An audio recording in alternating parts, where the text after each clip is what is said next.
Hey guys, welcome to the Autism Mommy Podcast. This is your girl, Steffi Kiss.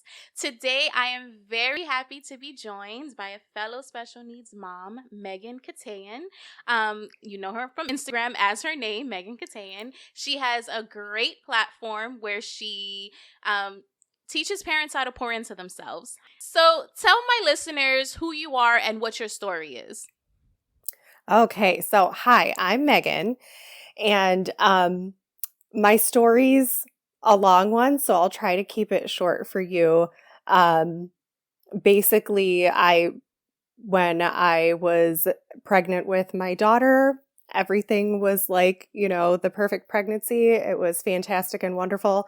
And about 12 hours after she was born, they took her into the NICU because she was too cold, and they found colobomas in both of her eyes. And that means that part of the iris and retina didn't form all the way, like at the bottom of her eyes. So, we were basically like thrown into the world of special needs. We were notified right away that there might be some other syndromes possible, and that she would definitely have visual challenges. At that time, they told us they didn't know if she would see anything. She had a heart murmur, so there was all that with the cardiology and everything. And for a long, long time, I didn't consider myself a special needs mom because they told us, like on day one, they were like, well, she might be blind. But then every day she would do something or she would hit a milestone like we did early on in early intervention, but she still saw. And then she walked and then she ran. So I was like, oh, okay, well, everything's fine. Until last year when she developed cataracts. And by January, she was blind. And so at that point, I already had an Instagram, and she started getting the cataracts back in October. And I was like, I have to try and do something with this. Right. I got to try and turn this mess into a message. And I realized that there was like this whole part of our life that we weren't even telling people about or sharing with the world. You know what I mean? And then opening up about it just opened us up to new relationships with other moms who are like going through the same thing, Right. Definitely. Wow. I didn't realize that she was able to see for all those years, and Yeah. then it just manifested or, came out of nowhere, and it took that away from her. I'm very sorry, honestly. I know that, you've turned this, as you said, into a message. But still nobody wants to go through those challenges and things like that. But I did like when you said that you have to make something of this, and sharing your story actually helped you accept it, actually helped you heal as Yeah. well.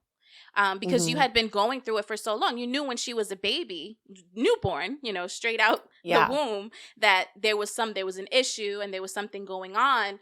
But because she was presenting as, fine, not special needs, you guys kept it to yourselves and you didn't really share that part.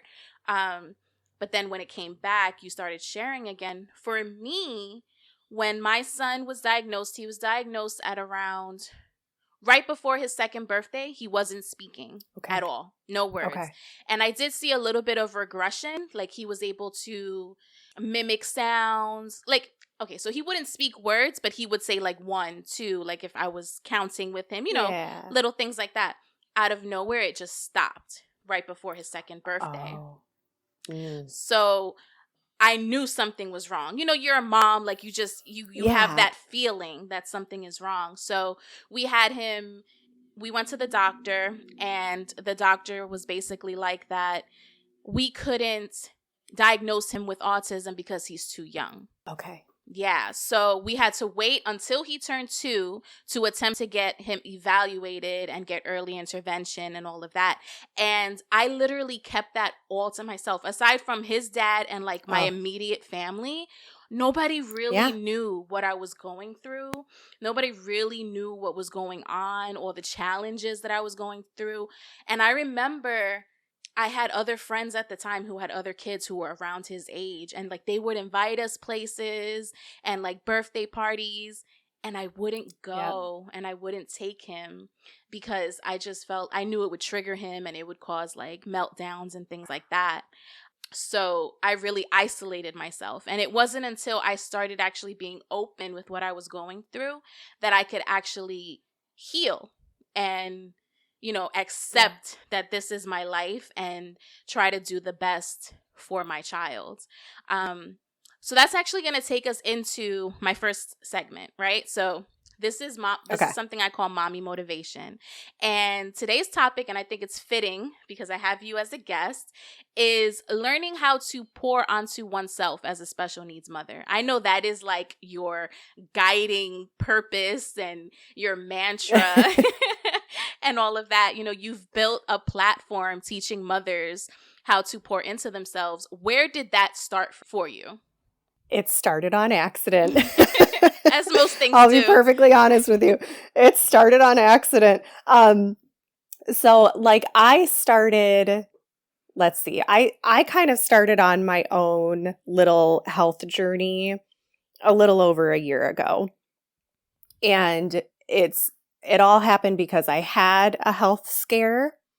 And I had to go into the hospital and like deal with all the unknown kind of things. Well, it ended up being a bad reaction to the eardrops that I was given for my ear infection. But I had like worn myself down so much, like basically trying to overdo everything that when I got the ear infection, when I got the medicine, my body like couldn't fight it off, right? And it was this big like eye-opening thing for me that I was like, I can't do this anymore. I was like on an extreme diet, low carb everything, trying to run like 2 miles a day, but also not sleeping enough. But also trying to have an Etsy shop that I like knew nothing about. I had no idea what I was doing, right? And I was just a big bucket of stress. So I like stopped doing all that crazy stuff and like stopped pushing myself to the point of destruction. And then about a year ago, I was like, okay, I'm ready. I'm going to start like trying to get healthy again. I got into the health coaching world a little bit, but I still felt like I didn't have a voice for a long time. And I was like, I didn't know like who my audience was. I didn't know who I wanted to help. I was like, I want to help somebody, but I don't know how. And then when Olivia got the cataracts, the doctor actually told me this has been developing slowly for about a year. And I was like, wait a minute, that's crazy. Like, I don't know what everybody's belief system is who's going to be listening today. I don't know what yours is, but I do have a lot of faith. And so to me, that spoke to my faith. And I was like, wow, like I started working on my own health about a year ago. Unbeknownst to me, her cataracts were developing that whole entire time. If I hadn't been taking care of myself, if I had still been that mess of myself that I was when I was in the hospital, who was going to take care of her when she needed to go get surgery and go to the doctor? Right. Gosh, I can't even tell you how many doctor's appointments we've had in the last couple months. It's been ridiculous. But I'm just like, that really spoke to me. That was like an aha. And I was like, I've got to start telling people that they need to take care of themselves and they need to take time for themselves and work on what's in here and what's in your heart, because if you don't, then what happens when your whole world crashes around you and you're not prepared for it? Definitely. I mean, I say this all the time, and it's kind of like my mantra for this podcast. You literally cannot pour from an empty cup. your child would not be, you know, she wouldn't be where she is right now if you weren't able to assist her in doing these things, you know, taking her to the doctors, helping her at home. I'm sure there were probably like modifications you had to do at home. Like your world probably flipped upside down. Yeah. And if you were in a space that you were the prior year, that might have actually done more harm to you than, you know, anything else. You know what I mean? So that's definitely, I do believe in faith. I believe in a higher power, God, whatever, whoever's listening, whatever you think that higher power is. Yeah. You're fine. You're fine. Sorry. He just needs a kiss. Come, let me see. Okay. Go watch Number Blocks, okay? I told him they had to watch something educational. My son is in school, so that's why like he doesn't like bust in on me because he's good to just like push open the door and it's like, hey, and I'm like, I'm recording. So yeah, I want to talk about, so you had said that you had started taking care of yourself about a year prior to your daughter's cataracts, you know, actually manifesting and all of that. What did that look like for you? I know you said you were taking care of yourself like physically. What specifically were you doing to pour into yourself, as you would say? Well, the first step I took was I went back to therapy. Because I didn't realize how bad my anxiety had gotten. And so I scrounged up my therapist's phone number that I had been speaking to her before. And then I got pregnant with my son and I was like, I felt so sick all the time. So I like stopped going and I stopped doing that piece of having like an outside person to communicate with, because she helped me a lot with the trauma of my childbirth and that whole experience in the hospital. And so I think that was the first step. I think the second step was getting back into like a regular practice of studying my faith every morning, because I wasn't giving myself that time to like digest it and like soak it in, you know? I encourage moms a lot to have either quiet time in the morning or like in the evening or something, even if it's just 5 to 10 minutes. But if you're rushing it the whole time, it's not really doing anything. And then I started a health program for postnatal moms.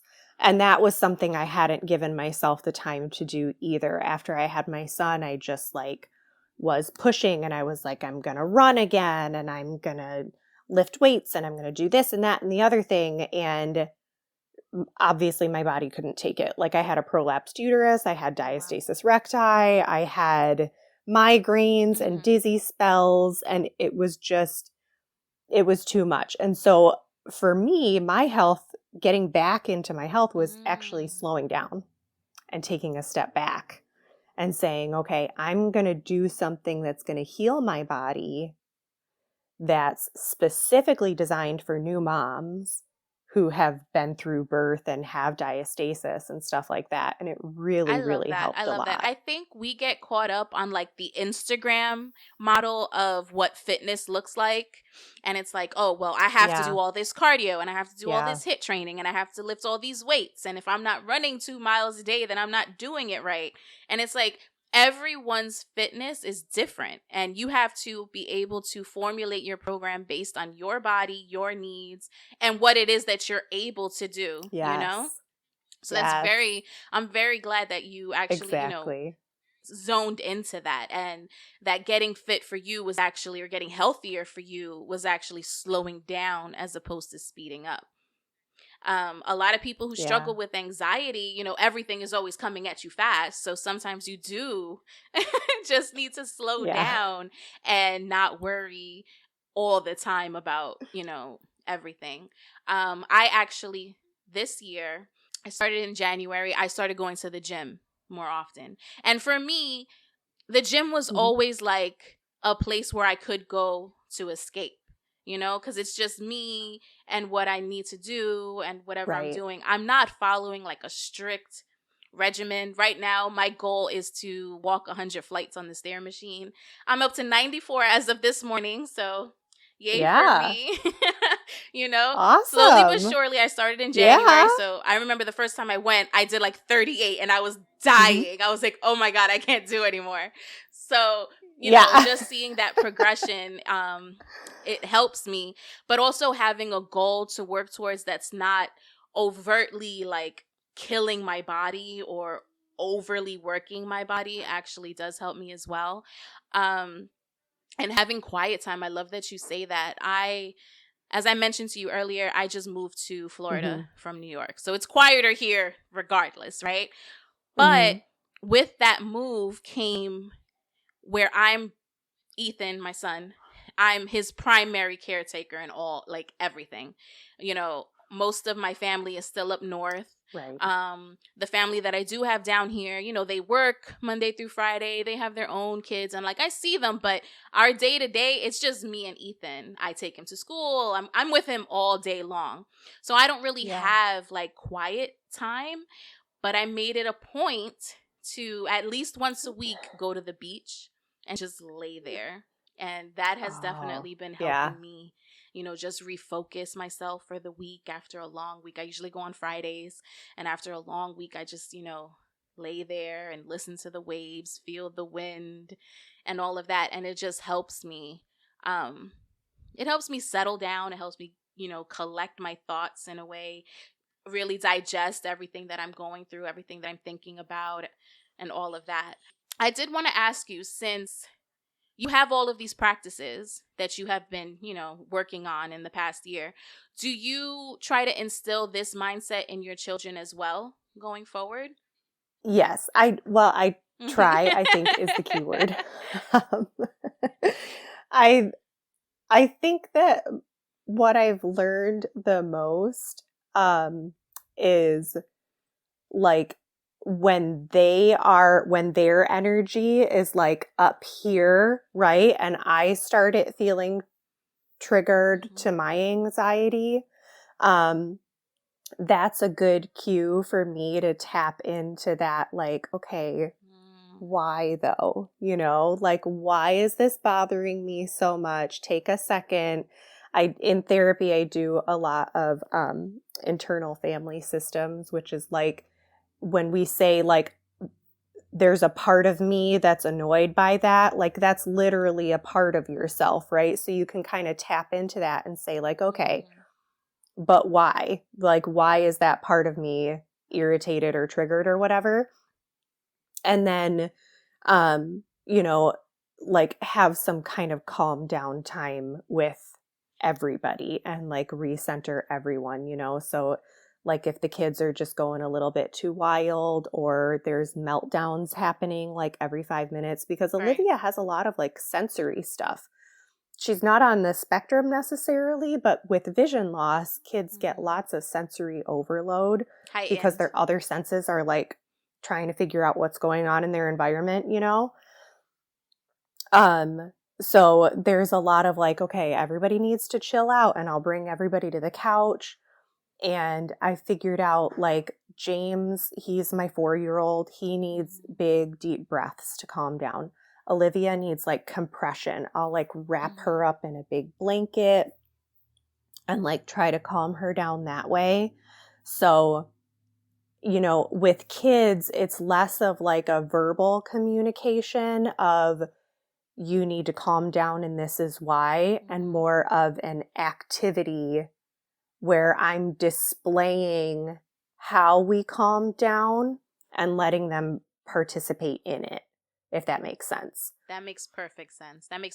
I've gotten into the habit of when Ethan is having like a major meltdown, because I would be triggered as well. And it's because of like my personal anxiety, like he's going crazy and it's almost an overload for me. So my response would be like, I would start going crazy and maybe even getting loud. And now we're combating each other. Right. And that doesn't help anybody. So I've learned with time, obviously, that I need to try to just stay calm and just myself try to breathe. And then also I would play like calming music, like on our sound system.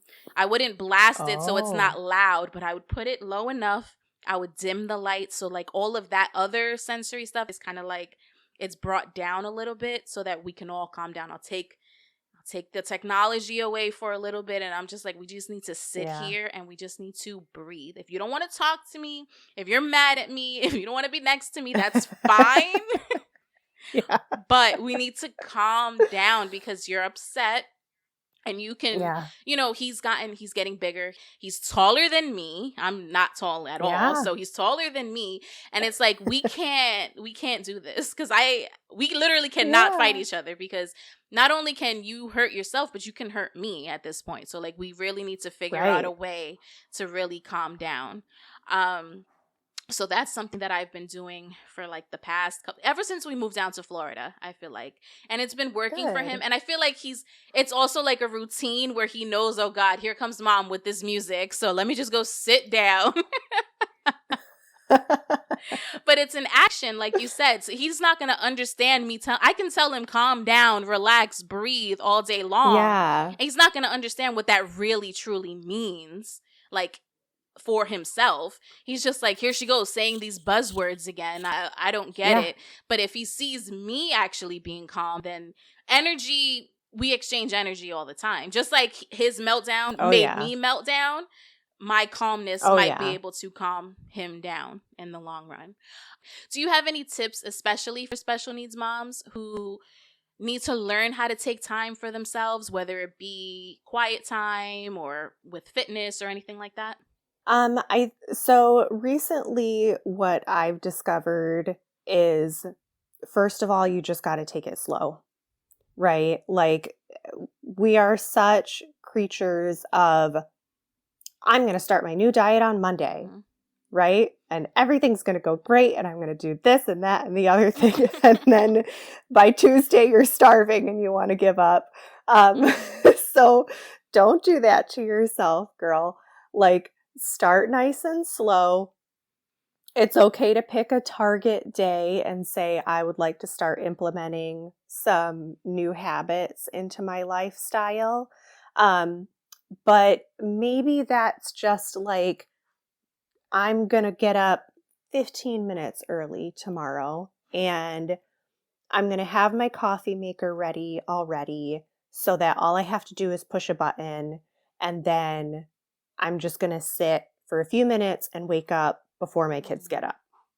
Okay? And put that into practice for a little bit. And then maybe next week, you can start getting up 15 minutes early and read something during that time.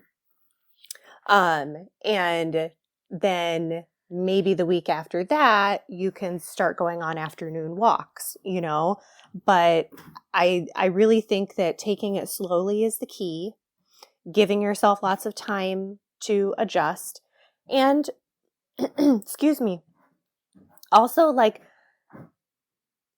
figure out what's your jam. Like, do you like a schedule? Do you like having a timetable and getting things done at specific increments? Or do you prefer a routine? Do you prefer going with the flow and just knowing that like you've achieved your goal by the end of the day?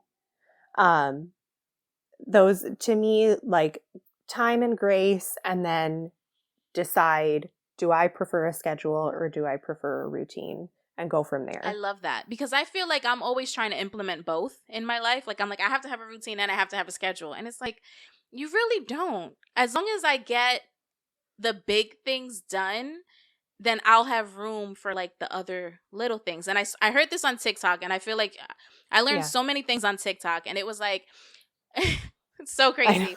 You have rocks and then you have sand, right? So you can say like your big things are the rocks, right? and then the small things that you can do for yourself is the sand. If you try to pour the sand in the container first and then try to put in the rocks, like, it's not going to work.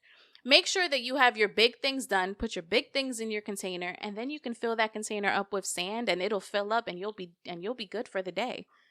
And I feel like I'm trying to instill that into my life, as opposed to like, okay, at 9 o'clock, I have to do this. At 10 o'clock, I have to do this. And it's like, that overwhelms me, because it's like, I can't, because what if I don't do the thing by 10 o'clock? Now my whole day is ruined, and then I want to give up. Yeah, exactly.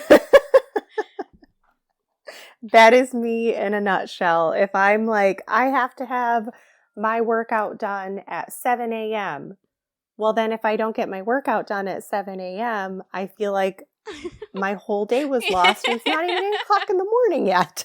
Like, that's not fair. And it's not realistic. And then, right. And then, like, you're trying to communicate with your child about helping them calm down and stuff like that. Like, you almost have to speak to yourself as how you would speak to your child, definitely, right? Definitely. It's a learning process, for sure. Because in a way, all parents are different, but I feel like special needs parents in particular, like, we have to figure out a way to communicate with our kids that we didn't know growing up. Like, it's a different type of communication than we've ever experienced, unless you've had experience with other, special needs kids and things like that. I didn't. Ethan was the first kid with special needs in my entire family. So it's like, I had to literally learn how to communicate with my child specifically. And it's almost to the point where I speak to other children the way I speak to him. And it's like, well, I mean, you'll get it. It's just a different kind of communication, for sure. So before we get out of here, I did want to read the question of the week. And I pull these questions from different websites, whether it's Reddit, Facebook, or things like that. Or sometimes my listeners will submit a question. This one came from Reddit, and it's called Mom Guilt, Son Diagnosed with ADHD. So it says, parents of ADHD diagnosed kids, did you feel guilty? I'm beating myself up, thinking we should have seen it sooner, should have gotten him help sooner. So many years struggling with homework and thinking he was just being lazy. I'm struggling now not because he's diagnosed, but because I feel like I should have stopped trying all the other stuff, tutors, counseling, grounding, etc., and just gone to his doctor from the beginning when my gut told me there was more to the situation. Do any parents feel this way too at the beginning of the diagnosis? Any tips for a new mom with an 11-year-old son who just got diagnosed?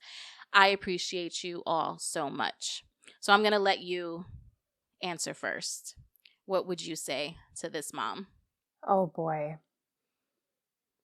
Well, I think specifically to the mom guilt, that's the hardest thing to shed, because yes, we all feel mom guilt, every single one of us. And so, I like to tell moms, and I would say to this woman also, you're not alone in feeling that way. Yes, other people feel that way. Other special needs parents feel that way. As soon as you get a diagnosis, you start asking yourself, why? What did I do? Did I do something wrong? And so there's a comfort in knowing that other special needs parents feel the same way, and we all ask the same questions. And, the best message to me, when Olivia was born and they told me what was going on when I walked into the NICU, I was like, but nothing came up on the ultrasound, and I didn't do anything when I was pregnant.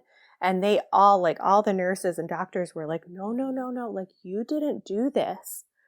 This happened when she was 5 weeks in utero.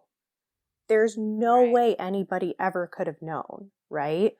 And that's the same thing with autism, with ADHD, with things like Charge syndrome and Down syndrome and things like that. Like, so many of us have a perfect pregnancy and everything works out great, and then you get the diagnosis at birth, or you get the diagnosis years later because you didn't see the signs. there's no handbook that we were given, you know? And so there's that guilt is normal.